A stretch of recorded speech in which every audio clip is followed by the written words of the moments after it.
We are back on Morning Line. Thanks for joining us on this Tuesday. Connie Sue Davenport, she is an appraiser. We're taking your calls about antiques and questions. We'll see if we can help you figure out what it's worth or where you can get that information. She's great with that. 737-7587. Jump in. Let's go, Connie, next to Nora Lee. Hi, Nora. Oh, I'm sorry. It's Rosalie. I wrote it down wrong. Go ahead, Rosalie. Yes. Hi, how are you? Oh, very good. Thank you. Sure. What can we do for you? Well, I was wondering about silver. I have some antique silver, and probably from the 1920s or somewhere around then. And I also have some modern silver, Odin by Dansk. I wonder if that's worth anything. Dansk is a good product. Candlestick, and I was wondering about etched glass with gold rim, where there's a flower etched in the glassware. Let's start with the silver. The key word on the silver is sterling. All right. Or finding the British sterling. So you're looking for the marks, and those are all online, easy to find. Meaning that if she looks at a piece, she can see the mark and then go online and see what that signifies. All right. May have to have a magnifier. Okay. All right. And whether it's sterling or silver plated is a big issue. The difference again, sterling means it's all silver?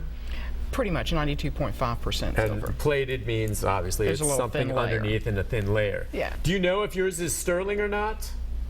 Well, the ones I'm thinking of most are sterling. I think the iced teaspoons are perhaps plated, silver plated. Okay. Well, the sterling is the best stuff. Iced teaspoons, however, are big sellers around here, and people will buy a set of those. Wait, what is an iced teaspoon? It's just a long, thin It's extra spoon. long, so it goes down into there. Okay. Yeah, so you can tinkle your sugar for days. I think I've got a few of those. And we really like those. So those are valuable. You know, even in silver plate, the iced teaspoons are going to be $55 for a set of 8. Oh, really? That's good, yeah. Yeah. Just because they're sought after. Now, the etched glass, that's... I'd need more information. There are machine-etched pieces and then hand-etched. How can you tell the difference? Well, the depth of it and the irregularity of it. Oh, there's more irregularity in the hand ones. And some are acid-etched. Acid-etched. So that acid is sprayed on it in sort of a stencil form. Oh. Perfect. If you have crystal, is it stemware? Stemware, yes. Well, stemware is there's just way too much stemware right now, so it's lost value. Sometimes it sells for $1 each, no matter what. Because I go into homes and there's 80 pieces of stemware, and people will buy 6. There's some that's just regular glass, just regular size glass. Yeah. And I was wondering about silver jewelry as well. Well, again, sterling silver is good, or 925. Oftentimes, the sterling silver is marked, and that's valuable. Rings or jewelry from relatives way back. I guess those would be valuable. The form, helps determine value. One thing that's really kicking right now is Mexican silver too. Mexican silver, which is that.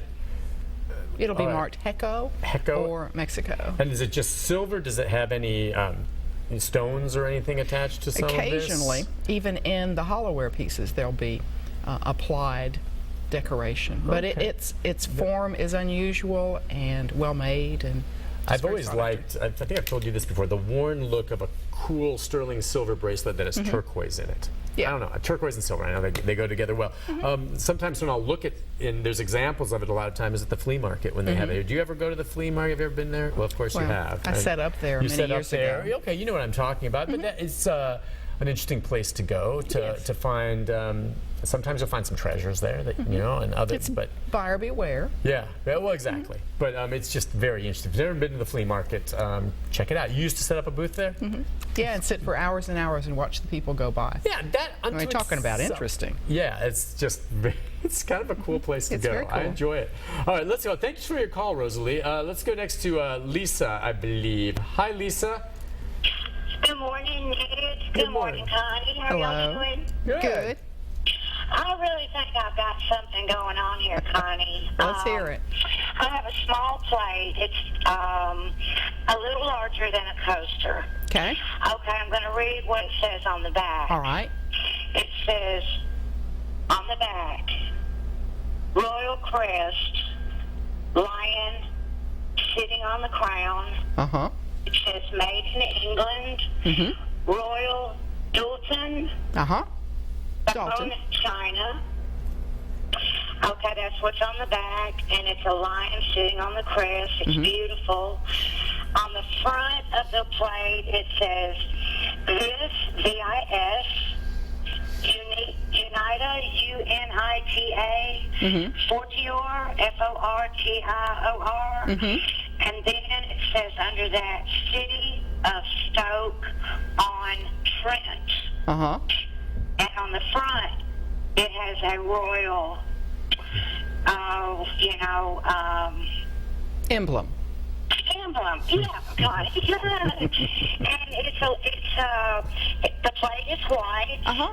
On the back, it's printed in green, and it is bone china, and it has, I read what it said to you. And then on the front, it's done in red, and then there's gold all the way around the plate. Okay. So it sounds like you have really got something. Sounds like you got a transferware plate. It's sort of like a souvenir plate from England. Okay. Stoke-on-Trent is where it was made. And when it says made in, it means that it was made after 1914. After 1914, all right. What else do I... easy to look up. Royal Dalton is a good company. And bone china means that it was made from the ashes of small animals. Really? Where did you get the plate? I bought it at a yard sale. Fun. Okay, all right. Well, so with that, as you said, if she wants to find out value, if it's maybe something that collector, just go online again, right? The Royal Dalton is what I'd look up just first. Google Royal Dalton, is that it? And get into that. Yeah, and you'll have to narrow it down. So you'll have to add color or another piece of the mark to narrow down the category that you're searching. Okay. That's going to be on eBay or rubylane.com, another of my favorite sites. And when you say, these, my grandmother had some of these, the decorative dishes, a lot of times those aren't so much, obviously, to dine off of. Right. She would put them on these nice little racks on the wall. And when we had a fear of empty space. Yeah.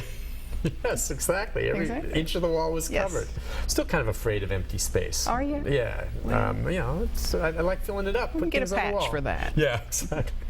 Let's go to, is it GR? Hi, GR. Hello, how are you? Good. Hey, what can we do for you? Well, I had a question about an old book. And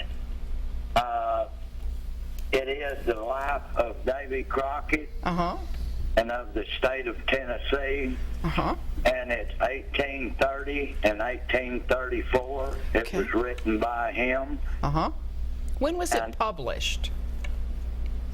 It would be 1834, I believe.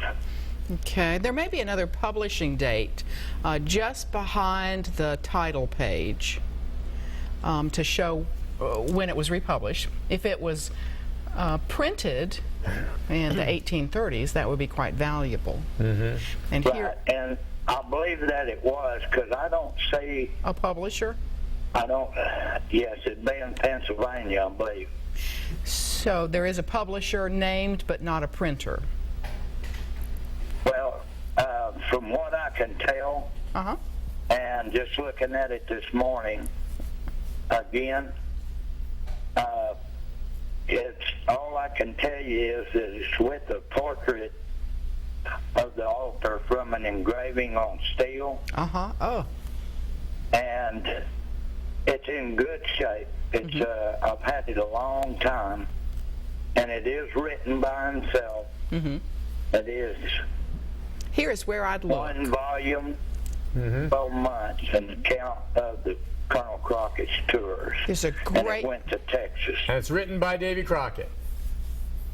He wrote it himself. Is that what he said? Okay. What do you think? I would look on abebooks.com. Fabulous resource for looking up books. abebooks.com. And so when you go to abebooks.com, you'll get to, the best sellers at the moment.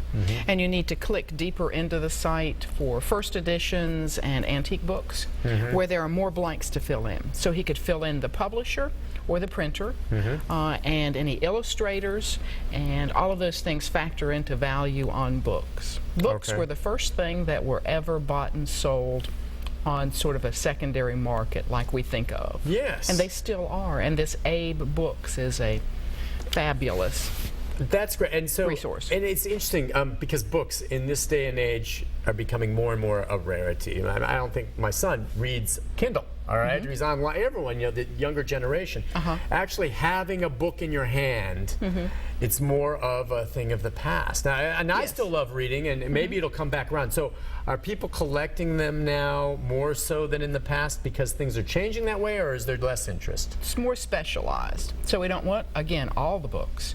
We want the right book. So there could be someone just collecting Davy Crockett items. And the collecting now is more focused because of the internet. I love Davy Crockett. And so you can go to the internet and get everything Davy Crockett. And then once you get too much, you'll think, no, I just want the special Davy Crockett. And so then you can funnel your interests better. Okay. So these sites allow us to be specific in our collecting and in our research. You know, what a tremendous help that has been to me as an appraiser to have all these resources. As long as you've been doing it, so you remember what it was like beforehand. I started on an electric typewriter. And think of what it's like now. Incredible, isn't it? It's incredible, yes. All right, we'll take a break on that note. More calls. We've got a couple lines open, 737-7587. If you want to jump in our final segment with Connie Sue. If you're on hold, stay there. We'll get to more of your calls right after this.